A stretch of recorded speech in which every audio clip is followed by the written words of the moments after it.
It is April, I think it's the 25th. So yeah, I've been gone for about 2 months. It wasn't necessarily planned, but all things in good timing. So my channel is being created to document the year 2022, which is the year I turned 50. And so I wanted to do a part 2 to my dating video. It's titled Dating in Your 40s Be Like. So this is part 2. And I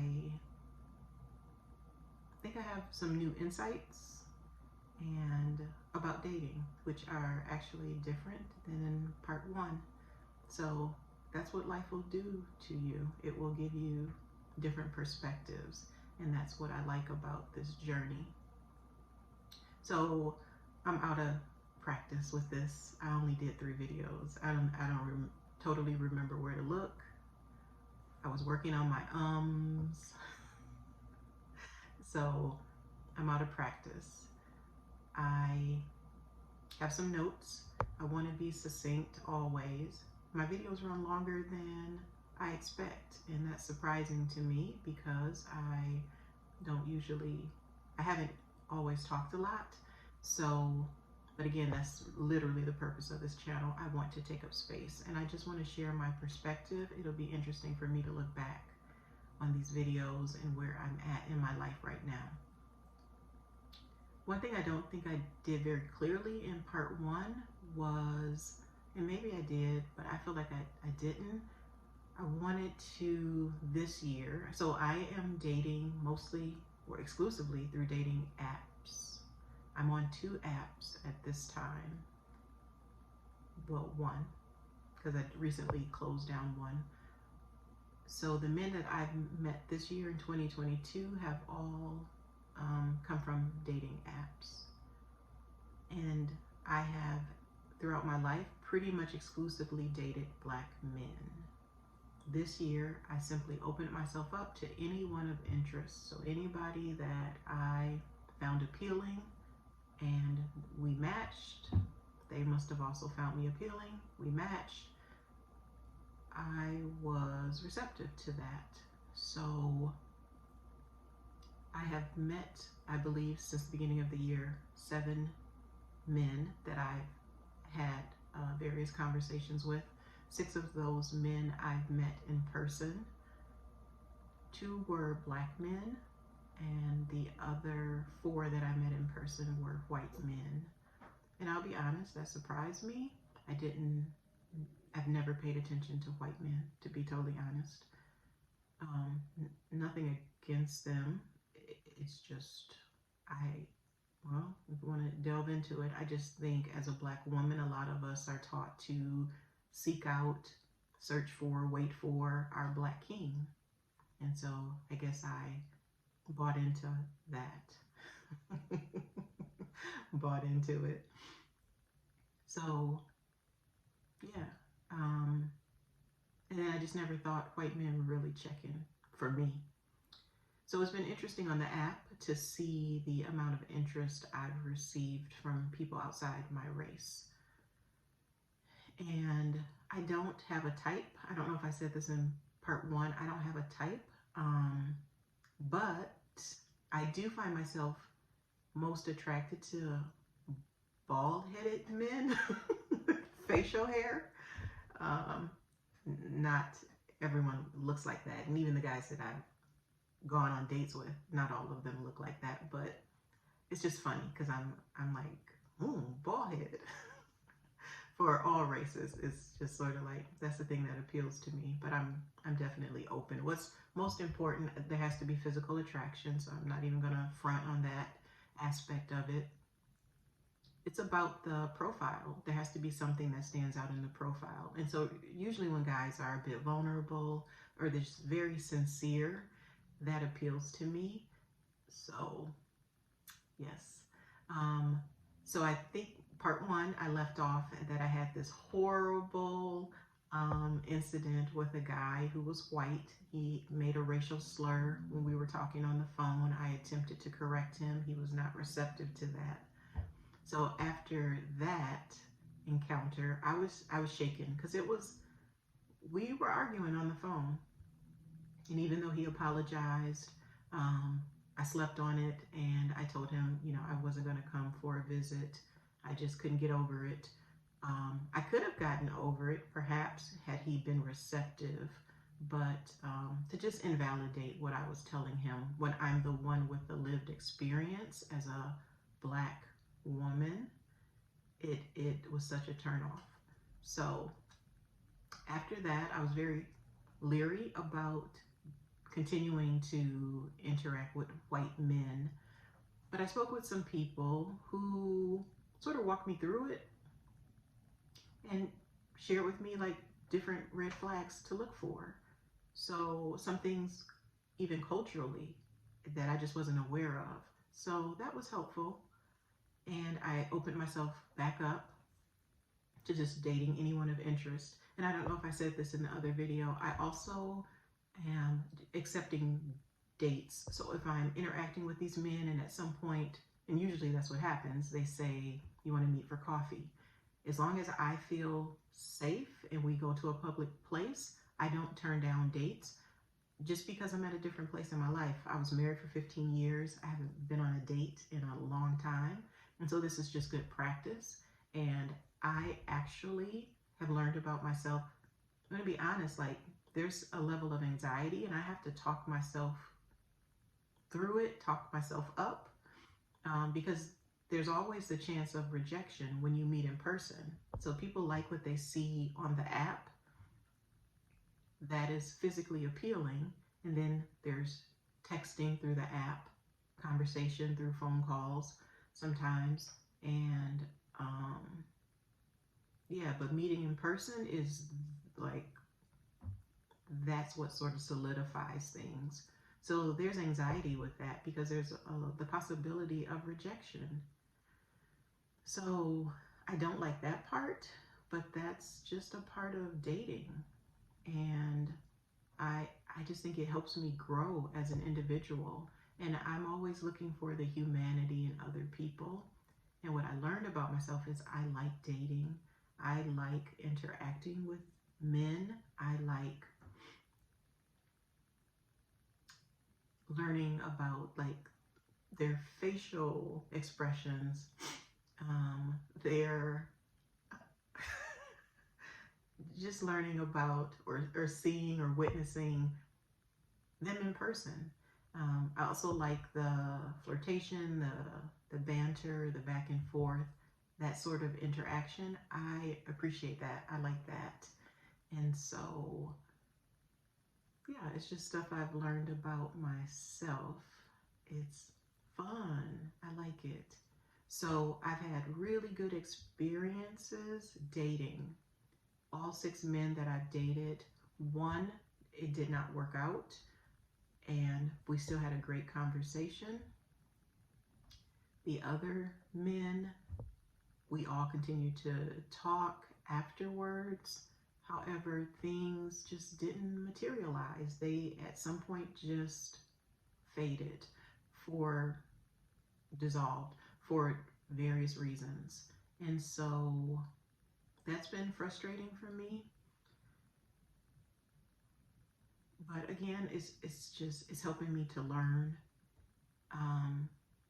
Part 1, I talked about how I want friends with benefits. That's what I'm looking for. I'm not looking for exclusivity or monogamy. I don't want a commitment. That was part 1. And 2 months later, I think I'm sliding into wanting something different. And so this is a very new revelation for me, a very new realization for me, literally this week. So after part 1's video, I believe I've gone on 3 more dates, and they were all with, one was a second date, a Black man, and that I ended. We just were not compatible. Really nice guy, very, very nice guy. And then I believe I don't know, met one or two more guys. I'm forgetting the sequence.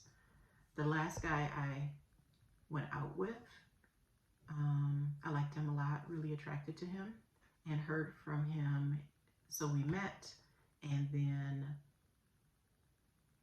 he actually went out the country, and he returned recently, and we were in communication this week. And I was glad to hear from him. Our conversation sort of took a turn where he was sharing some things with me that turned me off. And I am in therapy. I think I mentioned that before. And I think I am going to make a video about my therapy journey. Yep. It's been a very positive experience for me. This is my second time in therapy. I got back in therapy during my divorce. So in 2020, I reestablished with the exact same therapist. She was wonderful, and it has been a great experience the second time. I've been able to actually delve deeper, excuse me, and she's wonderful. So I would like to make a video about therapy. So in my recent therapy session, which actually was on Thursday, we were discussing some childhood issues, concerns, traumas. And I know that word is overused, but we were discussing that. And then it sort of led into me talking about dating and this latest man that I'm interested in. And I shared with her that our conversation took a turn, and he said something that sort of turned me off. And my therapist is so good. She never tells me what to do. She just sort of guides me towards the light. So I guess I have to say this, which is personal, but we were talking about my experience with my dad, how it felt growing up with my dad. And I grew up with both of my parents in the household.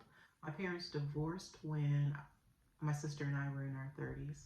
So grew up with my dad in the household. My dad saw his role as the financial provider. That was his main role. My dad was not emotionally available. I did not have a close relationship with him. I think a lot of times I felt uncomfortable with him because there wasn't an emotional connection. And so I was sharing with her, our session just happened to be about my relationship with my dad. And so then I shared with her, this is the encounter I had with this man. And she noted that I hope I can articulate this effectively, because it was really mind-blowing for me. So because there wasn't the emotional connection with my dad, I said, at the core of who I am, I just want to be seen. I want to be acknowledged. I want to be loved. I want to be valued and respected and appreciated. That's what I want at the core of who I am. So sharing this experience with this gentleman, she says, essentially, I'm false advertising in regards to friends with benefits. Friends with benefits is the way that I'm guarding my heart and emotions and my feelings, right? And I was aware of that, and we had discussed that previously, that I am very much aware that I am defended. I'm defending myself, because who else is going to do it, right? So it's a way for me to have this control in relationship with men. Now, that's what I want as friends with benefits, but I haven't been able to cultivate it. I've met these different guys. Well, like I said, every situation has fizzled. I'm like, who would have thought it would be so challenging to create friends with benefits. So she says, essentially, I'm false advertising. That I say I want friends with benefits, and then when men engage with me in a casual manner via conversation, perhaps telling me about someone else they're engaging with, I then get turned off. I then get offended. But we've already discussed the foundation of what we both want is casual, is friends with benefits. So with friends with benefits, of course, you can still have boundaries and create the situationship that you want. It's not to say you can't have boundaries, but essentially some of these men are then having certain discussions with me, this latest man, and it turned me off because it involved him discussing another woman. So she says, yeah, it's false advertising because if I engage with friends with benefits, it may be unfulfilling for me because at the core of who I am, I want to be seen and validated and loved and respected and acknowledged. That is who I am. So to try to engage in friends with benefits goes against the core of who I am and would leave me feeling unfulfilled. So perhaps for anybody listening, they're like, duh. But I was so focused on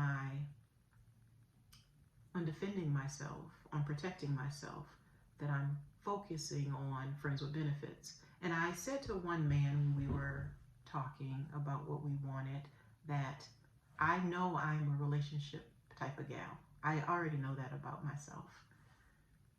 But at this point in my life, because of things that occurred in my marriage that were extremely painful to me, I don't want the burden of a relationship right now, exclusivity, or even commitment right now. I just wanted fun and frivolity, and on my app I say shenanigans, like I just want to have fun. And the thought of a committed relationship feels like a burden to me.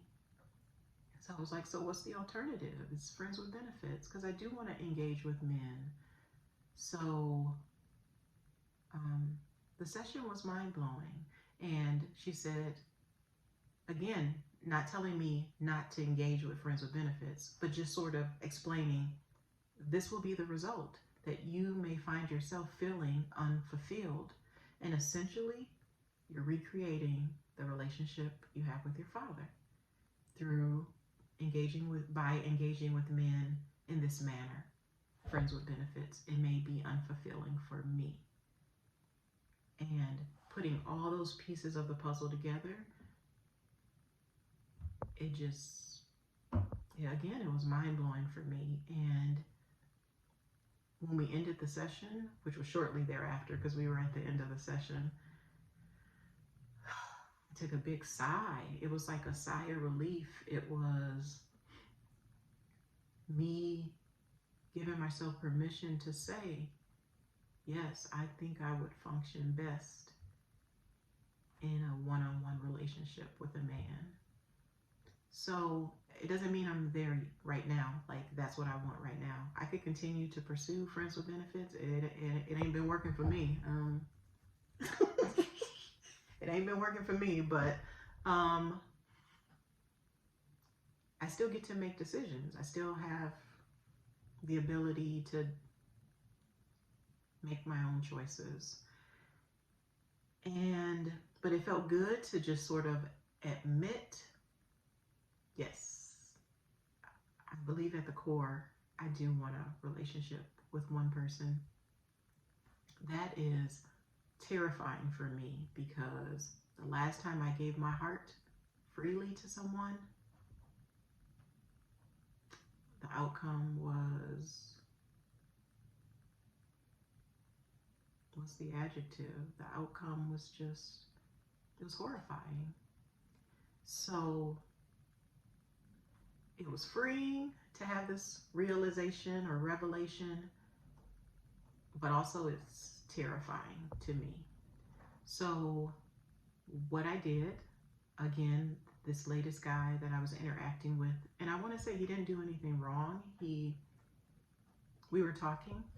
He asked me a question. I asked him the same question. He gave me his honest answer about a woman he had been with recently. And yeah, it just turned me off. And we had decided we were going to meet for a second date, and I was going to meet up with him Friday night.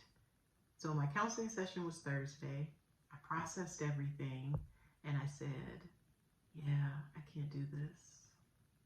I can't do this, because not that I'm confused now. It's not that I was confused. I had clarity, and I knew engaging with him, there was the real possibility that we could develop friends with benefits. We were going to see each other a second time, and we had a lot of chemistry, a lot in common, and a lot of laughter. We laughed so much.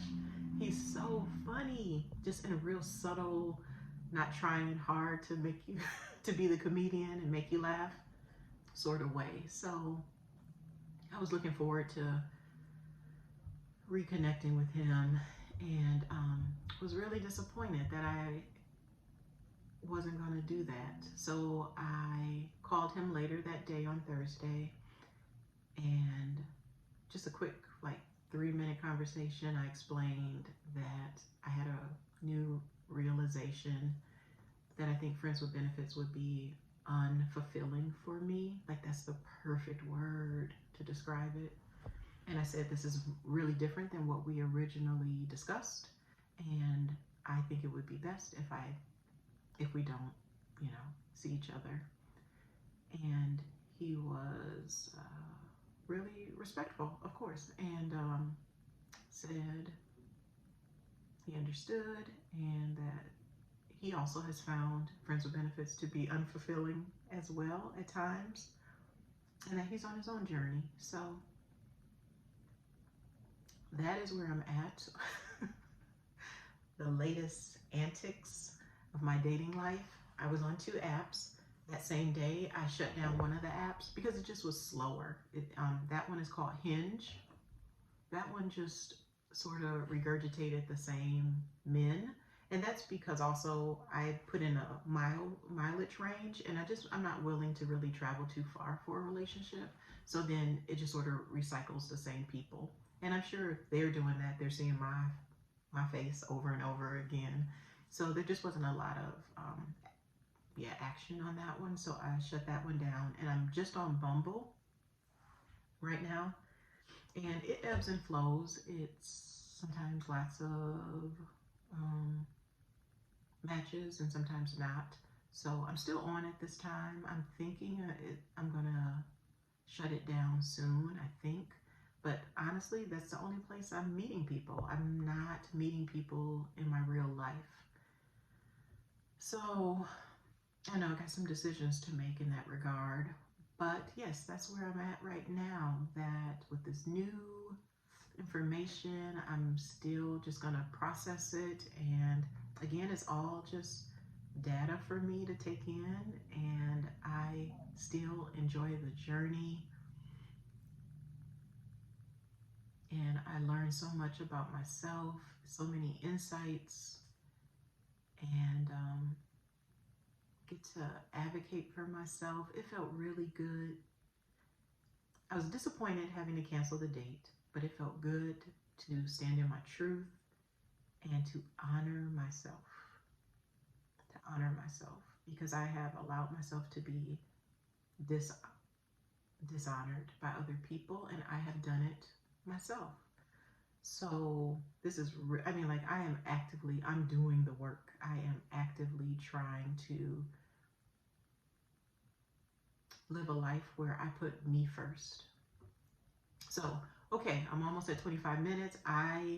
One reason I wasn't recording videos is because I didn't have enough space on my phone. I had to transfer videos and pictures, and it just was, it took a while. So I don't want to go over, and get cut off on this video. I believe I have touched on everything I wanted to, so I feel good about that. We can move on. If something comes up in regards to dating where I think it's video worthy, I might do an update, but at this point it's just going to be part 1 and part 2. And I think it's very interesting that part 1 I was just focused, yep, friends with benefits, that's where I'm at, girl. And literally a few days later, a couple months later, here I am after, just my journey. And that's what I love about life. And I thank God for the journey that he's given me this opportunity to figure things out and to find myself. It's a blessing. I'm very, very grateful for it. And I'm just a romantic. I wish I wasn't. And I think I want a fairy tale ending. I don't want marriage again, ever. But I think I do want, if I get quiet and close my eyes and listen to my heart and my soul, I want the commitment from one man who I feel is worthy of me. So when that will happen, I do not know. In the meantime, I'm going to enjoy summer. I'm in the Midwest. Yesterday it was in the 70s, like in April. We literally had snow earlier this month, so it goes up and down. So it's a beautiful day today. I'm going to enjoy summer, hang out with my girlfriends, and make the most of it. That is it for now. I didn't get cut off. Bye. Thank you for tuning in, and see you next video. Bye.